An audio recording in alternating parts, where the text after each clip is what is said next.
Hello guys, welcome back to the strength warrior. Hope you are doing well and making good investments. बात करेंगे Vodafone idea limited के बारे में। इस weekend मैंने आपके साथ दो वीडियो डिस्कस करे वोडाफोन आइडिया लिमिटेड के। पहला यानी कि सैटरडे को जो मैंने आपके साथ वीडियो लिया था, वहां पर हमने शॉर्ट टर्म पॉसिबिलिटी और पॉजिटिविटी को डिस्कस किया था, जिसमें अगस्त 2025 एक इंपॉर्टेंट महीना भी है। क्यों? अगर आप चैनल पर पहली बार विजिट कर रहे हो तो आपको इसकी भनक तक नहीं होगी, लेकिन अगर आप रेगुलर हो तो आपको पता होगा अगस्त 2025 में कंपनी का प्लान क्या है। दूसरा, संडे के दिन हमने लॉन्ग टर्म नेगेटिविटी और साथ में लॉन्ग टर्म की पॉसिबिलिटीज क्या है उनको डिस्कस किया था। तो वीकेंड के दोनों ये वीडियोस आपके लिए देखने बहुत ज्यादा जरूरी है। अगर नहीं देखोगे वो आपकी अपनी मर्जी है, कोई आपको कंपेल नहीं कर रहा है कि भैया देख ही देख बैठ करके। ठीक है, तो शुरुआत करते हैं। आज वोडाफोन आइडिया में तेजी है, फिर से रिकवरी देखने को अच्छी मिली है, लेकिन ₹7.60 अभी भी रेजिस्टेंस बना हुआ है। 7.20 वही पुराना जोन जो हम लगातार डिस्कस कर रहे हैं लगभग 5 महीनों से, वही एक बार फिर से आपको देखने को मिला है। क्या है सब चीजें एक एक करके डिस्कस करते हैं, लेकिन चैनल को सब्सक्राइब कर दिया करो यार। जेन्युइन इंफॉर्मेशन आपको यहां पे मिलती है, कोई तुक्केबाजी यहां पर हवाबाजी नहीं मिलेगी।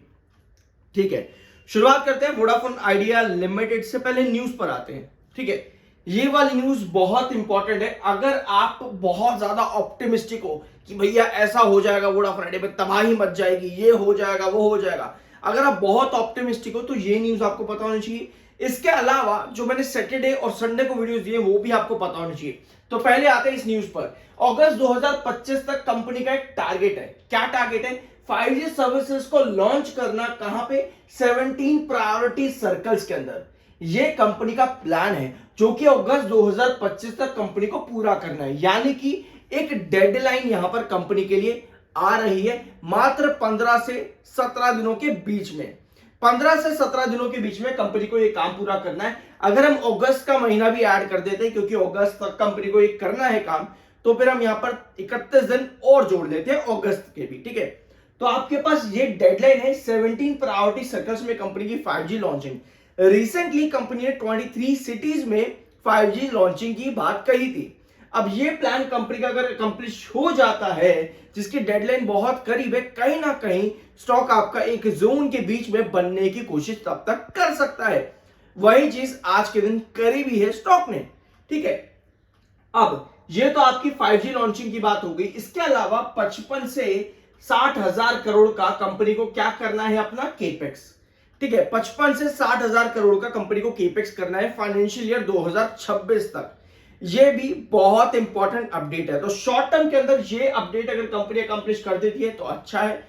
लॉन्ग टर्म में अगर ये टारगेट कंपनी अकम्प्लिश कर देती है तो ये भी अच्छा है। तो ये दो चीजें आपके ध्यान में रहनी चाहिए। अपार्ट फ्रॉम दिस, एक और पॉजिटिव चीज जो हमारे पास रही थी वो थी यूबीएस की तरफ से। क्योंकि देखो, यूबीएस ने भारती एयरटेल को सेल की रेटिंग दी, लेकिन वोडाफोन आइडिया में जो इनकी पहले बाइंग की रेटिंग थी, लगभग 8.5 के आसपास का इनका टारगेट था, वो इन्होंने क्या किया, उस रेटिंग को बाय से हटा के इन्होंने न्यूट्रल कर दिया। सेल नहीं करा जिस तरह भारतीय एयरटेल में किया था, वोडाफोन आइडिया में इन्होंने न्यूट्रल कर दिया यूबीएस ने। ये अपडेट मैंने आपके साथ डिस्कस कर दी फुल एक्सप्लेनेशंस के साथ में कि क्या लेवल्स, क्या पॉसिबिलिटी और क्यों यूबीएस ने ये चेंज किया है। प्लीज जाकर के फ्राइडे वाला वीडियो देख लेना, बहुत सी डिटेल आपको वहां पर मिल जाएंगी। बट मुझे पता नहीं देखोगे, क्योंकि आप लोगों को मतलब नहीं है ज्यादा डिटेल में जाने से। कोई बात नहीं, वो भी आपकी अपनी मर्जी है। Vodafone idea financial overview. अगर हम फाइनेंशियल ओवरव्यू पे जाते हैं, कोई भी आपको अगर कंपनी का फाइनेंशियल स्टेबिलिटी या कुछ भी बताने की कोशिश करता है, उसको बोले भाई अपनी किताब बंद करो और थोड़ा सा साइड में बैठ जाओ।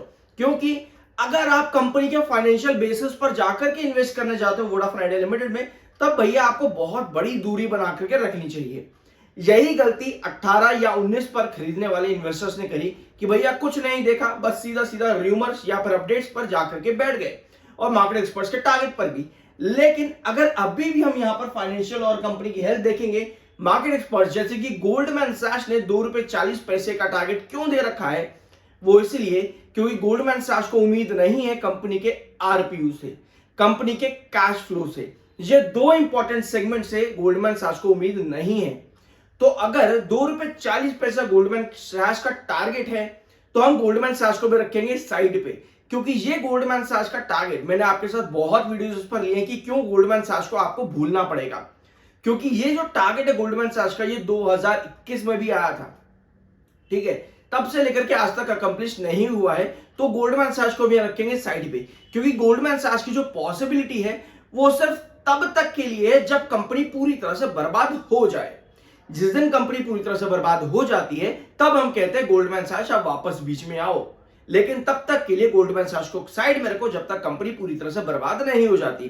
तब तक के लिए हमारे पास यूबीएस है जो कि 8 साढ़े 8 के आसपास बता रहा है, लेकिन बताने से खरीदने बेचने पे काम थोड़ी चलता है। खरीदने बेचने का काम चलता है कि कंपनी क्या परफॉर्मेंस दे रही है। अब हमें कंपनी के फाइनेंशियल हेल्थ से कोई मतलब नहीं है, हमें चाहिए कंपनी आरपीयू लेकर के आए क्वार्टर वन में। अगर कंपनी आरपीयू लेकर के जाती है, यस थोड़ी बहुत रिकवरी देखने को मिलती है, थोड़ी बहुत स्टेबिलिटी देखने को मिलती है।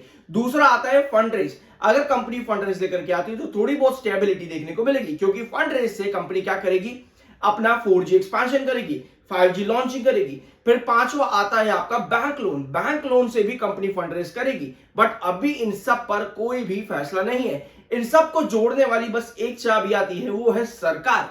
सरकार ने अभी तक कोई फैसला नहीं दिया है, तो सारी मुट्ठी आपकी बंद है, कोई डिसीजन आपके सामने नहीं है। तो अभी भी कहीं ना कहीं हम रिस्ट्रिक्शन फेज में हैं, और यही रिस्ट्रिक्शन फेज आपको आज के दिन रिकवरी तो दिखी, अगस्त की पॉसिबिलिटी पास आ रही है इसलिए, लेकिन अभी भी आप रिस्ट्रिक्शन में हो। कैसे? क्योंकि 7 रुपए 60 पैसे ये आपका रेजिस्टेंस जोन है।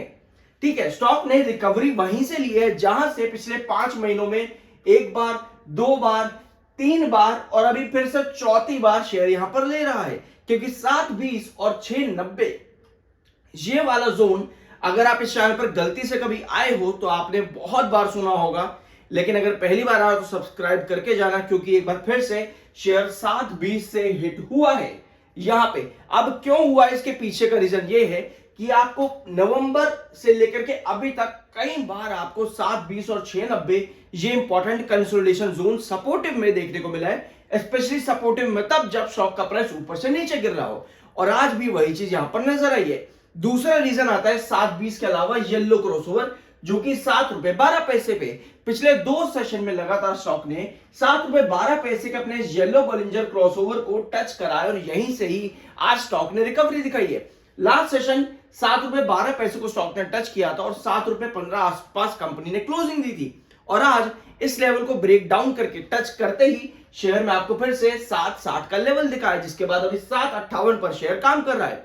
अब हमें चाहिए कि 7.60 के ऊपर, 7.60 के ऊपर शेयर क्लोजिंग दे, सस्टेनेबल क्लोजिंग, ताकि हमें फर्दर ब्रेकआउट मिल सके, क्योंकि 7 रुपए 60 पैसे आपका रेजिस्टेंस, अगर इसको क्लोज नहीं करता है दिन के आखिर में, मतलब यह है कि कहीं ना कहीं अभी भी रिस्ट्रिक्शन फेस होते देखने को मिलेंगे।